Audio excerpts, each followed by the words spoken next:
రీతు చౌదరి గురించి ఎక్కువ మంది మాట్లాడుకుంటున్నారు. ఆ అమ్మాయి అక్కడికెళ్ళిపోయిన సరికి ఏం తెలీదు. ఇప్పుడు మొత్తం అంతా బయటంతా మొన్న 'ధర్మ మహేష్' దాంట్లో మొత్తం టోటల్‌గా కంపు కంపు అయిపోయింది.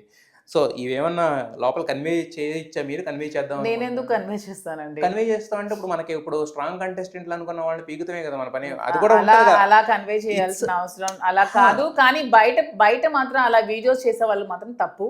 ఒక ఎవరిది? వుమెన్ ఎవరైతే చేస్తున్నారో వాళ్ళు ఒక హ్మ్. వుమెన్‌గా ఒక వుమెన్ లైఫ్‌ని ఎప్పుడు అలా పబ్లిక్ చేయకూడదు. ప్రతి హ్మ్. ఒక్కరి లైఫ్‌లో చాలా ఉంటాయి. హ్మ్. ఇలా బయటకొచ్చి సోషల్ మీడియాలో పెట్టి ఇలా చేసి ఏ అమ్మాయి లైఫ్‌ని కూడా స్పాయిల్ చేయకూడదు. రితు చౌదరి అయినా సరే, ఎవ్వరైనా సరే హ్మ్. ఒక మహిళ జీవితాన్ని బయట పెట్టే అర్హత ఎవరికీ లేదు. మహిళ ఇష్టం వచ్చినట్టు బతికే అర్హత మహిళకు ఉంది. హ్మ్. ఏ మహిళ జీవితాన్ని కూడా మాట్లాడే అర్హత ఎవరికి కూడా లేదు. అది ఎవరు కూడా ఒక మహిళ కోసం మాట్లాడకూడదని నా ఆలోచన. అయితే అక్కడ మాట్లాడింది కూడా మహిళే గదా! ఎదురుగుండా అదే మాట్లాడింది అంటున్నాను. ఆ కూడా మహిళకు కూడా చెప్తున్నాను. అది తప్పమ్మా. అది ఎవరైనా సరే. ఇప్పుడు నువ్వు మాట్లాడితే నీ గురించి కూడా మాట్లాడతారు. నీ గురించి మాట్లాడితే మాట్లాడతారు. ఎవరి లైఫ్‌ని కూడా అలా మీడియా ముందుకొచ్చి మీ లైఫ్ బాగోతాలు బయట పెట్టకండి. మనకెవ్వడు ఏమి